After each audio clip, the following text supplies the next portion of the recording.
Hey everyone, this is David. Welcome back behind the velvet rope. Let's just get right into it today because we are joined by the one, the only, just David. Hello, hello, hello.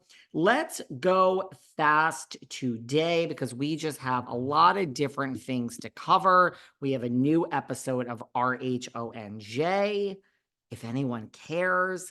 And we have a new episode of RHOC, and then we have some other things to get to. Okay, so we got a lot going on here. This is going to be a couple. We're gonna move fast because we have a lot of different things to do. So we're gonna do a very quick chat about RHO and J. Earlier in the week, I did cover things like Jennifer Aydin's appearance on Watch What Happens Live. The bloggers were brought up. Andy is very angry, very angry. And we brought up that he seems very angry at Jennifer Aydin. She never denied that she leaked screeners. She basically said something about fans. I don't understand this. What is wrong with being a fan? What is wrong with that? Isn't that a good thing? I'm a fan of Cher. I'm a fan of Madonna. I'm not a fan of any housewives anymore. I either know you and like you or don't know, or know you and don't like you, but there's nothing wrong with a viewer being a fan. So Jennifer's whole thing fell very short. We talked about that. And we talked about Andy Cohen saying that RHONJ is headed for huge, huge changes. And he has admitted that it is not going to continue as it is. Reboot, pause, firings, it's being changed. So thank God I have a job. Girls, start to find something else to do with your life. They filmed the alternate reunion earlier this week. And we'll talk about that a little bit, what do you think of this episode of RHONJ? I thought it was so fucking boring. We'll have Andrea Lopez on as Teresa a little later, just to ask a very few quick questions. That will be quick also. I thought this episode was so fucking boring.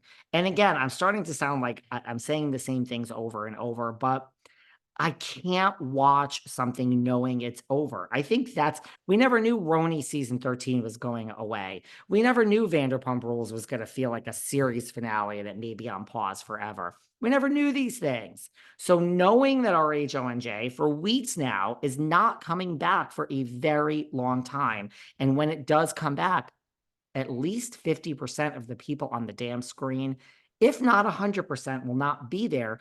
I really can't get that invested. Like, I really don't care what happens between Jennifer Aydin and Danielle Cabral because they're going to be off our screen. Really, of course, I'm watching. Of course, I want to see the explosive finale. Of course, I want to see the alternate reunion. It's so hard to care. I'm really bored with this episode. So, I don't even know where to start. We start at the dinner with Melissa's mother, and Melissa can't believe how big Envy grew. And we learn about a golden P from Melissa's mother, I guess, because she's older, like the golden years, golden girls, golden bachelor. She has a golden P, but she's still looking. She buried 2 husbands. She's looking for someone else. Melissa's worried because she is, starting to forget things. Yeah, this is scary. So that's like real life stuff.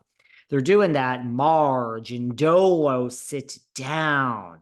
Dolo starts by kissing ass, shocker, and serves a soiree. Oh, please, honey, no one is drinking fucking a soiree. Let me tell you something. Ramona Pinot Grigio soiree failed. There's not making any money, okay?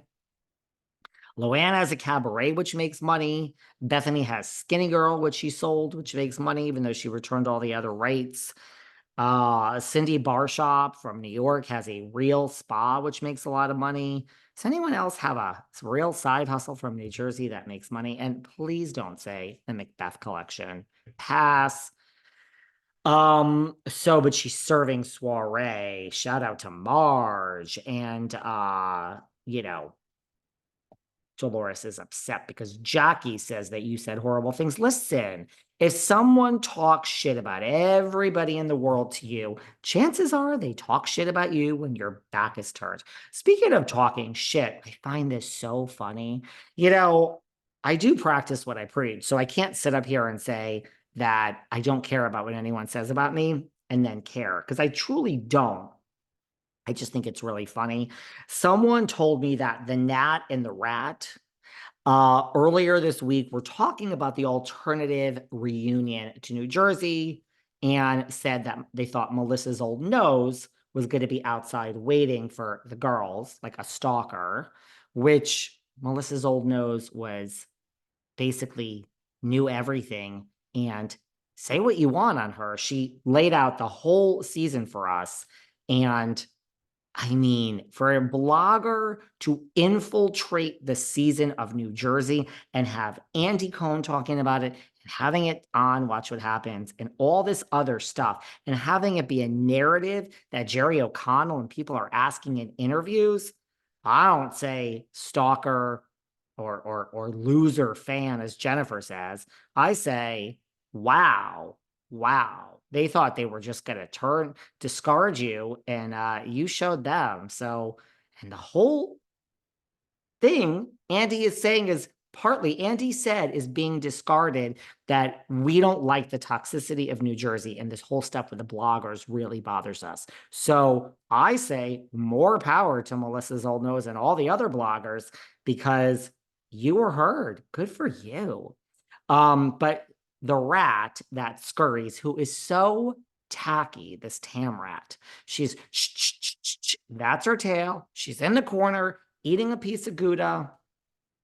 And I mean, look, I have a more refined taste than Miss Rat, which makes me sound like a snob. I just did my New York apartment. I just showed a friend and he's like, oh my God, I'm very understated elegance. I like being in the Hamptons. That shithouse that Tamara bought is so tacky, but that's makes me sound horrible. That makes me sound like a fucking snob. But anyway, my point is, which is really not nice, David, but my point is, they said that I'm laughing, the rat that Melissa's old nose was going to be waiting outside this reunion. And then apparently the gnat said, oh yeah, and that guy from behind the velvet rope. And then that's what the gnat said. And then the rat that scurries, who obviously does not like me, because you all tell her every time I say the rat that scurries, but she is a rat and she is scurrying and she does like Gouda. She doesn't like Munster. That rat, she might have a tacky ass house, but I just find Tamara so tacky. But she said, oh yeah, that guy from Velvet Rope is definitely gonna be there. Yeah, I'm gonna be waiting outside the New Jersey reunion looking for tea. So I find this funny, which I'm laughing at, but it's so funny. Like, they're so bothered by me. And this podcast is so big, you guys. They like don't even want to say my name, because it's like everybody knows who you're talking about, girl.